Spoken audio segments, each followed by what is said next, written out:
공과의 말씀은 누가복음 20장의 말씀이에요. 20장 1절부터 26절까지 좀 제법 긴 본문의 말씀인데, 그래서 공과의 제목을 사람들의 질문과 예수님의 답변, 이렇게 말씀의 제목을 잡았습니다. 그래서 크게 세 개로 나눌 수 있겠는데, 8절까지는 예수님이 권세에 관한 질문이에요. 무슨 권세로 이러한 일을 했느냐, 이렇게 물어본 대목이고, 그 비유의 말씀을 들어서 이제 두 번째 대지가 5절부터 19절까지 농부의 비유를 들어서 예를 들어서 설명을 했습니다. 선한 농부가 아니고 악한 농부의 비유를 통해서 그들을 책망하신 겁니다. 그리고 마지막으로 참 귀한 본문의 말씀 20절에서부터 26절까지 납세에 관한 그 질문에 대해서 예수님께서 명쾌하게 대답을 하신 대목이에요. 첫 번째, 예수님의 권세에 관한 질문인데 1절과 2절 한번 보세요. 하루는 예수께서 성전에서 백성을 가르치시며 복음을 전하실 때 대제사장들과 서기관들이 장로들과 함께 가까이 와서 말하기 바르되 당신이 무슨 권세로 이런 일을 하는지 이 권세를 준 이가 누구인지 우리에게 말하라. 예수님의 권세에 관해서 힐문이 들어온 겁니다. 그러니까 이거는 예수님께서 그동안에 예루살렘에 들어와서 하신 일들을 얘기를 하는 거예요. 성전을 정결케 한 것, 귀신을 쫓아낸 일, 그걸 가지고 따지고 들어오면서 네가 뭔 권세로 이런 일을 하느냐는 거죠. 그러면서 따지고 들어왔던 겁니다. 그들이 왜 이렇게 물어봤냐면 그들의 입장에서 봤을 때 산헤드린 공의회가 인정하는 그 권세만을 참된 권세로 여겼기 때문에 산헤드린 공의회에서 예수님에게 이런 권세를 준 일이 없거든요. 그러니까 네가 무슨 권세로 이러한 일을 하는지 그 권세의 출처를 우리에게 알라는 얘기예요.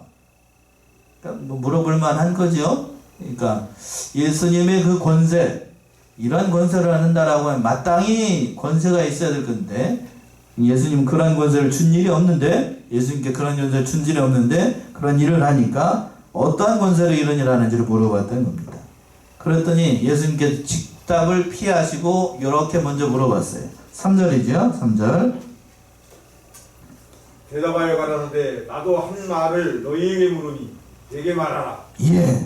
예수님께서 대제사장들과 백성의 장로들이 먼저 자기에게 묻는 것을 역으로 이용을 하셔가지고 예수님이 먼저 질문을 한 겁니다. 뭐라고 얘기를 했냐, 뭔 질문을 했는가? 4절과 5절이죠. 요한의 세례가 하늘로서냐 사람에게로서냐 저희가 서로 의논하여 가로되 만일 하늘로서라 하면 어찌하여 저를 믿지 아니하였느냐 할 것이요 만일 사람에게로서라 하면 백성이 요한을 선지자로 인정하니 저희가 다 우리를 돌로 칠 것이라 하고 대답하여 하되 어디로서인지 알지 못하노라 하니 예수께서 이르시되 나도 무슨 권세로 이런 일을 하는지 너희에게 이르지 아니하리라 하시니라. 그러니까 예수님께서 어떠한 걸 물어봤냐면 세례 요한, 여기서 요한은 세례 요한을 얘기를 해요. 세례 요한이 세례를 준 것이 하늘로서 와서 준 것이냐 아니면 사람에게서 와서 이 세례를 준 것이냐 물어본 거예요. 세례 요한의 출처, 그 세례를 준 출처를 물어본 거예요. 하늘이라는 것은 하나님에 의해서 이것이 세례가 임한 것이냐 아니면 그냥 세례 요한이 자기가 은혜 받아서 한 것이냐 그걸 물어본 거예요. 자, 마땅히 그들이 양심이 있다라고 하면 누구로부터 온 것이라고 대답을 해야 되냐면 누구에게서요? 하늘로부터 왔다. 하늘로서 왔다라고 정확하게 대답을 해야 돼요. 자기들 또 세례 요한은 누구로 생각을 했으니까요? 선지자로 생각을 하고 백성들도 다 그렇게 믿고 있었어요. 그러니까 마땅히 양심을 쓴다라고 하면 하늘로서 왔습니다. 이렇게 솔직하게 인정을 해야 되는데 그렇다라고 하늘로서다 라고 얘기를 하게 되면 뭐가 두려웠냐면 왜 그러면 세례 요한이 준 세례 때 이거 세례 요한의 말을 믿지 않느냐는 책망이 들어올 것 같으니까 그것도 못하겠고 또 그렇다고 사람에게서 왔습니다 라고 얘기를 하면 자기들도 세례 요한은 선지자라고 인정하는 바이고 백성들도 역시 선지자로 인정하는 바인데 사람에게서 왔다라고 하면 이게 하나님이 준 사람이라고 생각을 하지 않으니까 백성들이 뭘로 돌로 쳐 죽일 만한 그러한 일이 되는 거예요. 왜 백성들이 다 선지자로 인정을 하니까. 그러니까 이렇게도 대답을 못하고 저렇게도 대답을 못하는 거예요. 그러니까 머리를 싸매고 난 다음에 그들의 결론을 내기를 뭐라고 그랬어요? 어디서 왔는지 알지 못한다. 이병희 목사님 이걸 뭐라고 대답을 하셨냐면 정치적인 답변이다 라고 대답을 했어요. 무슨 답변이요? 정치적인 답변. 아주 그냥 말씀 잘하신 것 같아요. 요즘 정치가 그냥 시끌벅적하죠. 자기에게 이로운 것만 이로운 거예요. 그러니까 정치적인 답변을 한 겁니다. 정치적인 답변. 알지 못해, 알아도 말 못해, 이렇게 얘기를 한 거예요. 그러니까 자기에게 유리한 걸 얘기를 했다는 거예요. 그러니까 양심을 바로 쓰지 않은 겁니다. 믿는 사람이라고 하면 양심을 바로 써가지고 이러한 애매모호한 대답을 할 것이 아니라 마땅히 맞다라고 하면 맞는다라고 얘기를 해야 되고 아니라 그러면 아니라고 대답을 해야 될 것인데 이 서기관들과 제사장들의 그 사람들은 그렇게 얘기를 하지 않았어요. 알지 못한다. 어디서 왔는지 우리는 알 수가 없다. 몰라서 대답을 한 게 아니고 알면서도 대답을 안 했던 겁니다. 양심 바로 쓰지 않은 거예요. 그들의 대답을 듣고 예수님이 뭐라고 대답을 하셨냐면 그 하반절에서 그랬죠. 예수께서 이르시되 나도 무슨 권세로 이런 일을 하는지 너에게 이르지 아니하리라. 너희가 대답을 안 하니 나도 역시 내가 무슨 권세로 이런 일을 하는지 너에게 알려주지 않겠다. 대답을 하신 거예요. 예수님이 이르지 않겠다라고 대답을 하신 거지 모른다라고 대답을 한 게 아니에요.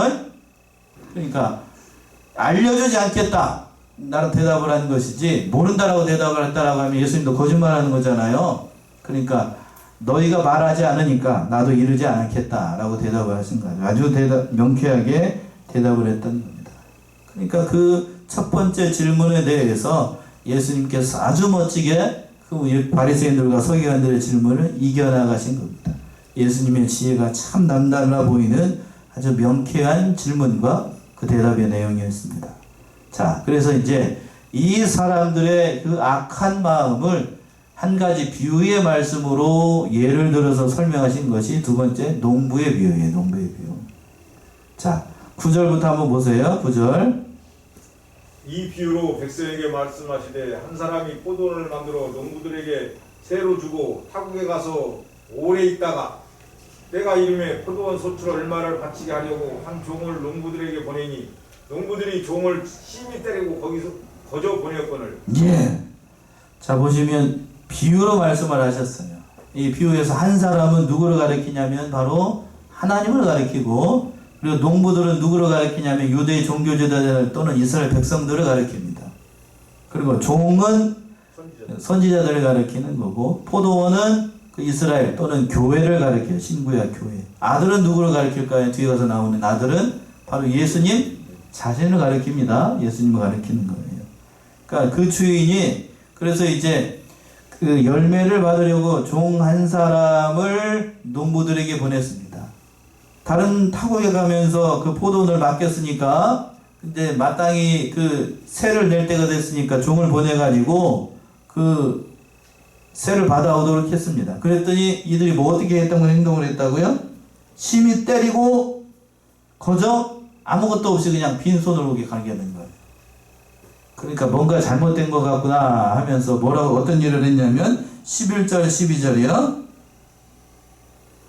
다시 다른 종을 보내니 그도 심히 때리고 능욕하고 거저 보내었거늘 다시 세 번째 종을 보내니 이도 상하게 하고 내어 쫓으니라. 예.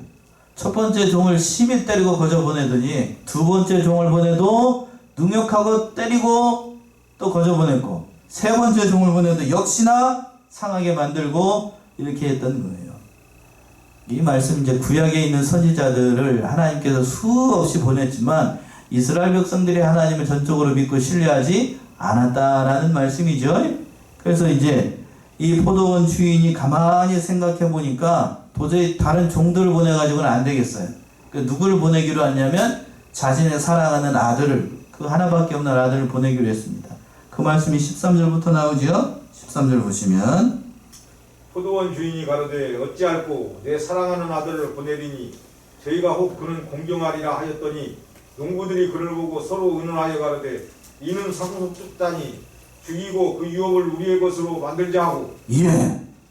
그래서 첫 번째 종, 두 번째 종, 세 번째 종을 보내도 그 그 말을 안 들으니까 심히 때리고 능욕하고 거저 보내니까 안 되겠다 싶어가지고 자신의 사랑하는 아들을 보내기로 했습니다.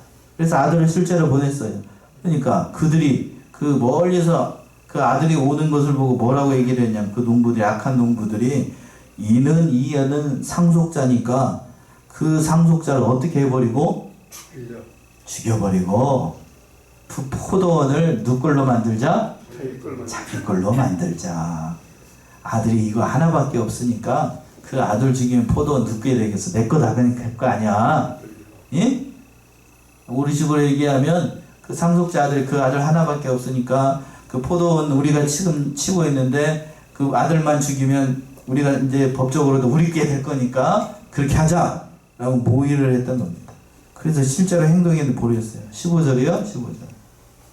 포도원 밖에 내어 쫓아 죽였느니라. 그런즉 포도원 주인이 이 사람들을 어떻게 하겠느냐. 실제로 행동에 옮겼어요.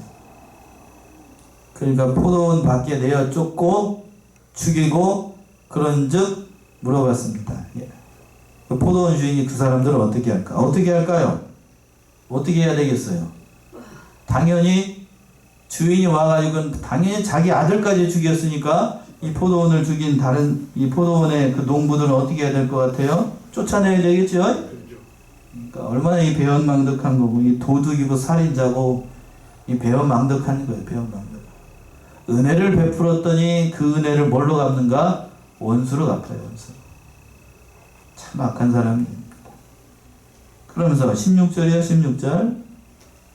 와서 그 농부들을 진멸하고 포도원을 다른 사람들에게 주리라 하시니 사람들이 듣고 가로되 그렇게 되지 말지어다 하니 하거늘. 예. 그러니까 농부가 그 아들마저 죽이니까 농부들이 그 악한 농부들이 사랑하는 독자까지 다 죽여버리게 되니 죽이니까 포도원에 와가지고 주인이 와가지고 그 사람들을 다 쫓아내고 진멸한다고 되어 있죠. 농부들을 진멸하고 그 포도원은 어떤 사람에게 준다고요? 다른 사람에게 주리라 라고 말씀했어요. 그러니까 이 말씀은 영적으로 풀어야 되는데 그 포도원을 진멸한다는 얘기는 농부들은 누구를 상징한다라고 한다면 그 이스라엘 종교 지도자들과 이스라엘을 상징한다라고 그랬어요. 그러니까 하나님께서 그 독생자 예수 그리스도를 보냈음에도 불구하고 그 예수 그리스도를 믿지 않고 죽여서 포도원 밖에 내다 버리니까 그 포도원을 다른 사람에게 어떻게 한다고요? 줘버려요. 포도원은 뭘 상징을 한다라고 하냐면 신구약 교회를 상징을 해요. 그 교회를 이스라엘의 본래 하나님께서 택하신 교회였습니다. 그 교회의 권세를 누구에게 준다고요? 이스라엘에게 주지 않고 누구에게 줘요? 다른 사람에게. 저와 여러분들 이방인들에게 준다는 얘기예요. 왜? 독생자도 죽이면서 십자가에 죽이면서 예수를 믿지 않겠다라고 얘기를 하니 그래? 예수가 필요 없냐? 그럼 예수를 필요로 하는 사람에게 주겠다는 얘기예요. 바로 저와 여러분들에게. 그래서 복음이 유대인에게서 어디로 넘어오게 됐냐? 이방인에게 넘어오게 됩니다. 다른 사람에게 준다는 얘기는 그 얘기를 얘기한 거예요. 그러니 1차적으로 보게 되면 이 말씀 그대로 이루어지게 되는데 전에도 한번 말씀드렸던 것처럼 AD 주후 70년에 로마의 티토 장군에 의해서 예루살렘 성이 함락이 되고 그리고 그때 이후로 나라 없는 민족으로 약 2000년 동안 전 세계를 유리방황하게 됩니다. 그렇죠? 우리가 역사를 통해서 잘 알고 있잖아요.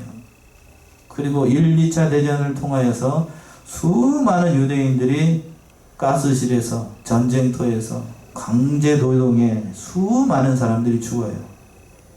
다 합치면 600만이라고 그랬죠? 그 수많은 사람들이 죽었어요. 그게 다 어떤 죄 때문에 이 사랑하는 독자를 믿지 않고 십자가에 못 박아 죽여서 자손 대대로 그랬잖아요. 다른 부분은 뒤에 가서 나오게 되는데 그 피를 누구에게 돌리라고 그랬냐면 우리에게 돌리라고 그랬잖아요. 네. 우리 자손에게 돌리라고 그랬더니 그 저주가 그대로 그들에게 임합니다. 자기들이 뭔 소리를 하는지도 모르면서 그 저주를 자기에게 하라고 하니까 그 자손 대대로 그냥 그 저주가 임해가지고 나라 없는 민족 2000년을 헤매고 그냥 알 수가 없어요. 얼마나 큰 저주를 당했는지 알 수가 없다고요. 그래서 그 복음마저도 그 이방에게 넘어가가지고 지금 다 우리 그 믿지 않는 본래는 하나님과 상관이 없는 우리들이 본질상 진노의 자녀였던 우리들이 예수를 믿고 구원의 반열에 참여하게 됐어요. 더 아니라는 거는 지금 그 스스로 장자라고 얘기하고 있는 이스라엘 민족 예수 믿는 사람들이 있는가? 물론 소수가 있어요. 소수가 있지만 지금 온전하게 돌아온 건 아니에요. 지금도 그들은 예수를 믿을까요? 안 믿을까요? 안 믿어요. 안 믿어요. 안 믿어요. 예수를 그럼 뭐라고 생각하는가? 선지자 중에 하나. 예? 그리스도 아니에요? 메시아 아닙니다. 선지자 중에 하나. 그렇게 생각을 해요. 선지자 중에 하나. 그러니까 그들은 그렇게 생각을 했던 거예요. 참. 그러니까 그 말을 듣고 이 사람들이 뭐라고 대답을 하냐. 16절 하반절에서 그랬죠. 사람들이 듣고 가로되 그렇게 되지 말지어다. 이렇게 대답을 했습니다. 그렇게 되지 말지어다 하는 얘기는 바리새인들이 바로 이 비유의 말씀을 듣고 누구를 두고 한 말인 줄 알았어요? 자기들을 두고 한 말인 줄 알고 그렇게 되지 말지어다. 알아듣기는 또 기가 막히게 알아들어요. 그러니까 반드시 심은 대로 거두게 되는데 그대로 되어 있습니다. 그대로. 바리새인들도 죽고 수많은 종교 지도자들이 다 죽었어요. 전에도 말씀드렸던 것처럼 이 로마에 의해서 예루살렘 성이 함락이 되고 성전이 회파가 될 때에 유대의 종교 지도자들이 더 많이 죽였는데 특별히 이 바리새인들, 제사장들, 예수님을 죽이는 앞장섰던 그 제사장들이 있잖아요. 그 대제사장들과 그 다음에 장로들과 그 저기 있던 사람들, 서기관들, 바리새인들, 예루살렘 성이 함락이 될 때 그들이 먼저 죽었어요. 씨가 말라버렸어요. 씨가. 누구에 의해서? 로마에 의해서. 완전히 씨를 말려버렸어요. 씨를. 그러니까 얼마나 하나님의 진노가 대단했는지를 알 수 있겠죠. 겉으로는 하나님을 믿는다. 그렇게 얘기를 했지만 하나님께서 그걸 다 듣고 심은 대로 거두게 하십니다. 아주 씨를 말려버렸어요. 씨를. 바리새인들, 서기관들, 그 하는 사람들, 뭐 하는 사람들 다 잡아가지고 누가 로마의 군인들이 들어오면서 그걸 다 알 거 아니에요. 피정복민을 저기 할 때에 그 정복군주가 피정복민을 정복을 할 때 가장 먼저 제거해야 될 대상들이 국가의 요직에 있는 사람들이에요. 귀족들. 그 사람들을 죽여야 다른 일반 서민들이 통제하기가 쉽습니다. 그러니까 먼저 죽이는 대상이 뭔가? 그 사람들이에요. 고위공직자들. 제거 대상 1호가 그거였어요. 그러니까 유대인들이 항복을 안 하고 끝까지 항복을 안 한 이유가 뭔가? 로마 사람들이 예루살렘 성을 함락을 할 때 생각을 해보니까 누구 때문인가? 바리새인들. 예? 종교 지도자. 그들 때문에 이렇게 됐으니까 그들을 색출하였어요. 색출. 그래가지고 그 사람들 다 씨를 말려버렸다니까. 씨를 말려버렸어요. 자, 우리나라도 남북이 분단되어 있죠? 남북이 분단되어 있어가지고 참 어려운 상황에 놓일 때가 많은데, 만약 북한이 쳐들어와가지고 이 북한을 우리나라 남쪽에 있는 사람들을 공산화시킬 때 일반 사람들은 잘 안 죽어요. 잘 안 죽는데 어떤 사람들 먼저 죽을 것 같아요? 고위에 있는 사람들, 대통령을 비롯한 고위 공직자들, 정치인들, 이 사람들 죽고, 그리고 죄송하지만 저도 공산주의의 가장 대적이 뭘까요? 종교 지도자들이에요. 종교 지도자들. 그리고 여러분들도 안심할 수 없어요. 예수 믿는 사람들. 공산주의는 정반대 일이니까 이 사람들 먼저 제거 대상입니다. 그리고 예수 안 믿는 사람들은 마지막까지 살아남아요. 살아남는 게 살아남는 건지 모르겠지만 그들이 먼저 죽습니다. 그러니까 여기가 잠시 그쪽으로 샜는데 이 예루살렘 성이 함락이 될 때에도 그렇게 많은 사람들이 죽었지만 특별히 종교 믿는 사람들, 종교 지도자들이 아주 그냥 그렇게 됐습니다. 그렇게 됐어요. 자, 그래서 그 심판에 대해서 17절에서 이렇게 말씀했죠. 17절. 저희를 보시며 가라사대 그러면 기록된 바 건축자들의 버린 돌이 모퉁이의 머릿돌이 되었느니라 하니 어찌미뇨. 예. 이모든 시편 118편 22절의 말씀은 예수님께서 이용한 것인데, 건축자들의 버린 돌이 어디가 된다고요? 머퉁이의 머릿돌이 된다라고 말씀했습니다. 못 쓰겠다라고 생각했던 그 돌이 모퉁이의 머릿돌이 돼서 요긴한 기초적이 되어서 그 모든 일들이 일어나간다. 바로 예수 그리스도를 통하여서 믿음이 다시 일어나게 될 것을 말씀을 한 겁니다. 그래서 예수님께서 그 어떻게 심판을 하시는가? 18절이요. 무릇 이 돌 위에 떨어지는 자는 깨어지겠고 이 돌이 사람 위에 떨어지면 저로 가루를 만들어 흩어뜨리라 하시니라. 예, 하나님 예수를 통해서 심판의 권세를 얘기를 하는 건데, 이 돌 위에 떨어지는 자는 깨어지고, 말 그대로 돌 위에 떨어지면 사람이 살겠어요? 죽어요, 죽어. 그리고 그 돌이 또 사람 위에 떨어지게 되면 어떻게 될까요? 말 그대로 가루가 되는 겁니다. 하나님의 심판이 엄중하다는 사실을 보여주는 거고. 그리고 난 다음에 19절이요. 19절.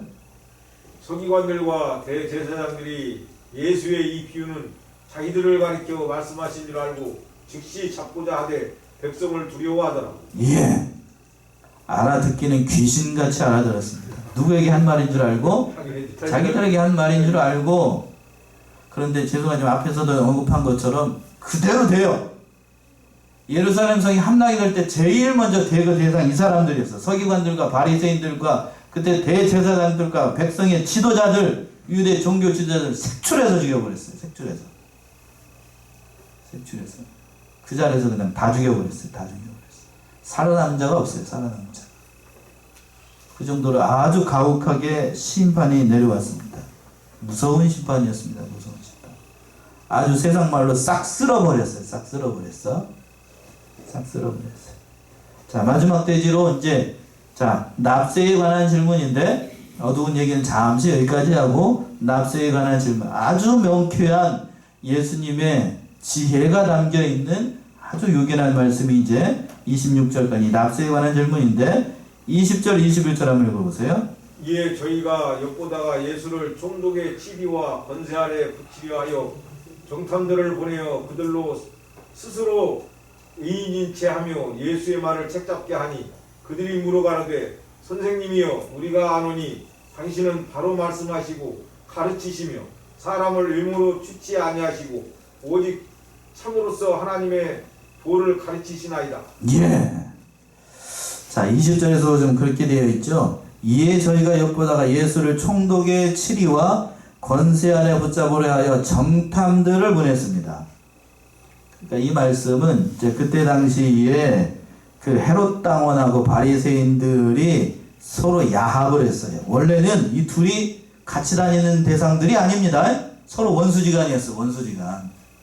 원수지간인데 그 원수들이 일시적으로 동맹을 맺어가지고 예수를 모함하기 위해서, 예수를 잡기 위해서 동맹을 맺은 일시적 동맹. 그래가지고 책 잡으려고 그랬다고 돼 있죠? 책 잡기 위해서 스스로 뭐인 채 하면서, 의인인 채 하면서 예수를 책 잡기 위해서 서로 동맹을 맺었어요. 어떻게 하든지 예수를 우리가 잡아 죽여야 된다. 저거 제거하지 않으면 우리가 살 수가 없다. 그렇게 예수를 잡기 위해서 잠시 동안 동맹을 맺었어요. 그러면서 뭐라고 얘기를 하냐면 21절의 말씀이 그 말씀인데 아주 가증스럽게 얘기를 합니다. 마귀가 하는 말이에요. 마귀가 하는 말. 21절 다시 한번 읽어보시겠어요? 그들이 물어가로되 선생님이여 우리가 아노니 당신은 바로 말씀하시고 가르치시며 사람을 의무로 취치 아니하시고 오직 참으로서 하나님의 도를 가르치시니이다. 예.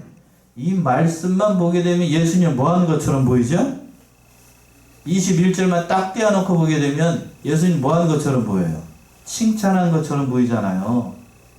칭찬한 것처럼 보입니다. 그러나 앞뒤 문맥을 보게 되면 선생님이여 우리가 아노니 당신은 바로 말씀하시고 가르치시며 사람을 외모로 취치 아니하시고 오직 참으로써 하나님의 도를 가르치시나이다. 아부도 이런 아부가 없어요. 아부도 이런 아부가 없어요. 그러나 그 뒤에는, 이런 말을 한 뒤에는 마귀가 숨어 있습니다. 마귀 보이셔요? 마귀 안 보이면 성경 지금 제대로 못 읽은 거예요? 마귀가 보여야 돼요. 마귀 숨어 있어요. 마귀. 그러니까 예수님은 책 잡기 위해서 그랬잖아요. 그 위에 20절에서 그랬잖아요. 스스로 뭐인인 체하며 의인인 체하며 예수의 말을 책 잡기 위해서 이 말을 했던 거예요. 예?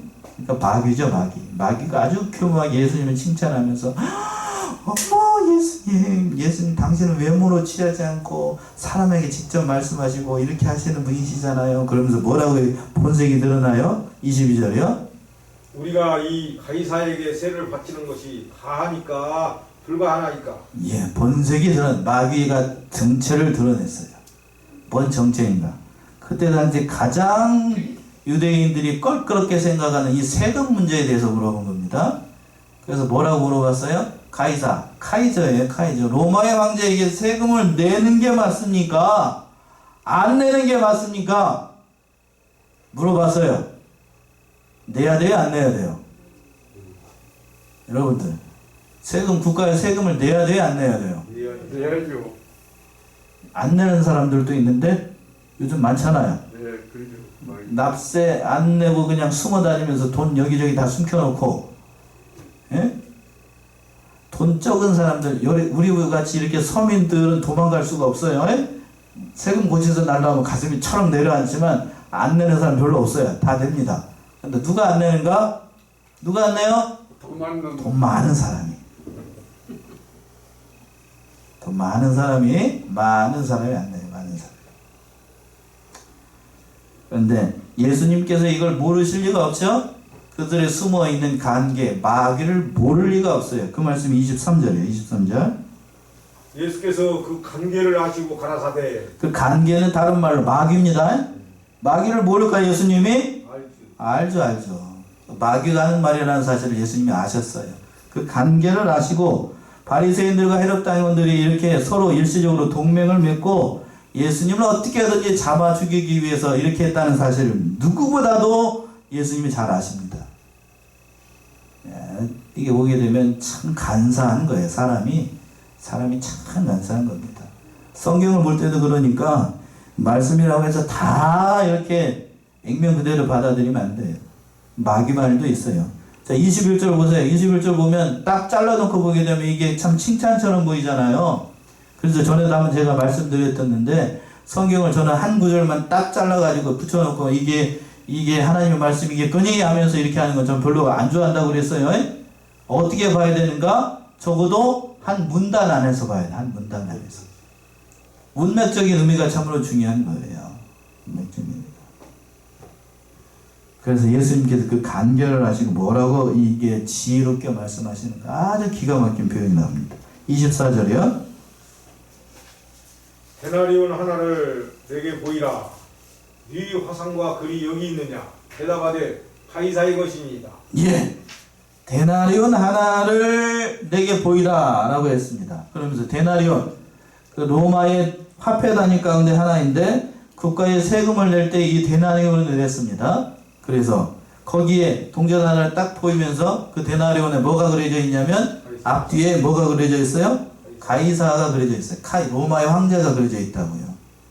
로마 황제가 그려져 있으니까 그들이 대답을 해서 물어보니까 가이사가 그려져 있습니다 라고 대답을 했더니 예수님께서 명쾌하게 대답을 하십니다. 25절이요. 가라사대 그런즉 가이사의 것은 가이사에게 하나님의 것은 하나님께 바치라 하시니. 예. 아주 기가 막히게 예수님께서 대답을 하십니다. 가라사대 그런즉 가이사의 것은 누구에게? 가이사에게. 하나님의 것은 하나님께 바치라.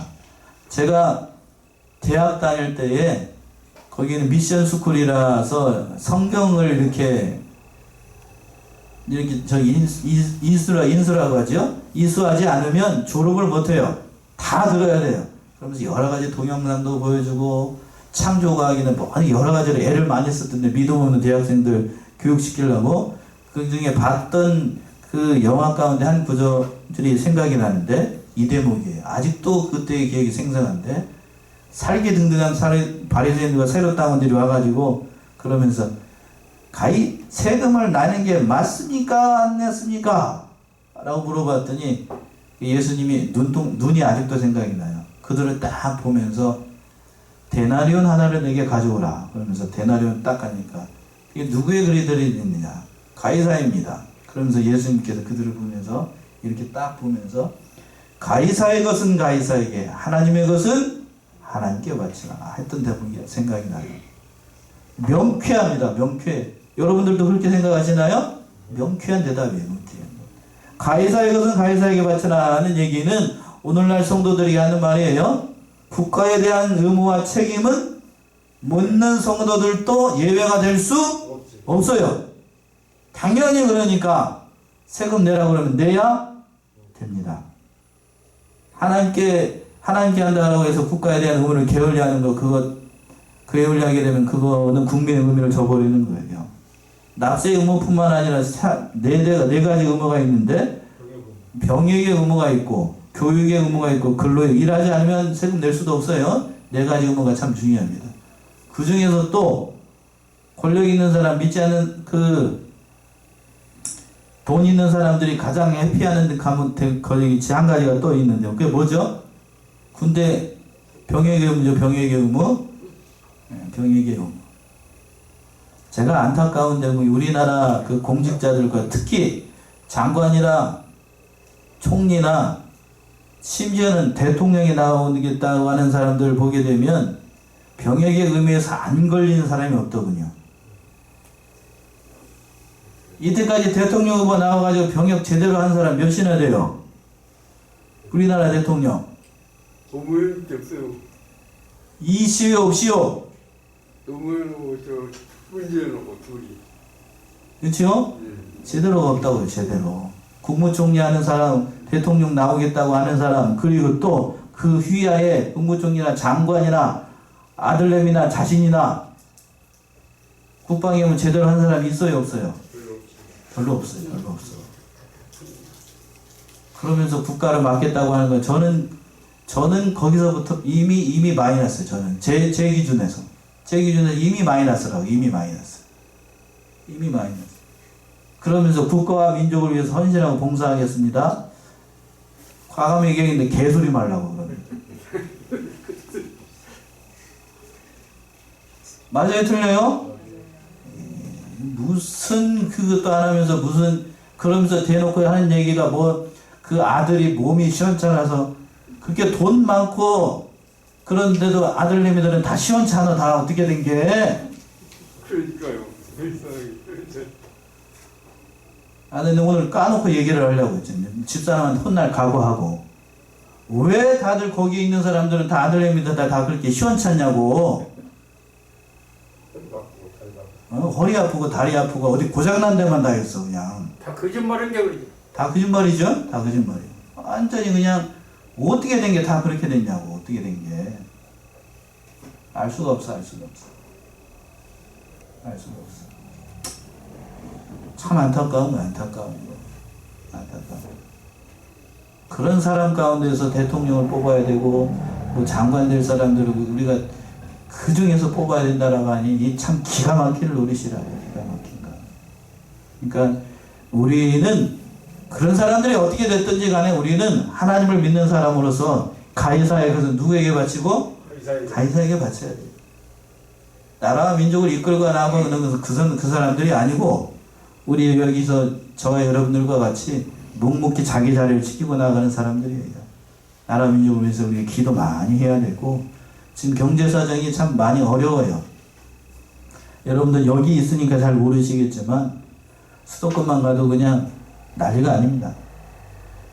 집값이 너무 많이 올라갔고 국가 부채가 지금 위기 단계이고 알 수 없을 정도로 너무 많이 올라갔어요. 물가도 마찬가지고. 그러니까 나라 민족을 위해서 기도 많이 해야 됩니다. 그리고 또 하나님께서 누구에게 바치고? 하나님께 바칩니다. 세상에는 모든 것이 다 하나님의 것입니다만 특별히 하나님의 것이 뭐가 있을까? 물질 생활 바라는 거고 또 주일은 누구의 날이고 내 날이 아니고 하나님의 날입니다. 그러니까 우리의 몸도 우리의 그 모든 것들도 다 내 것이 아니고 하나님의 것이에요.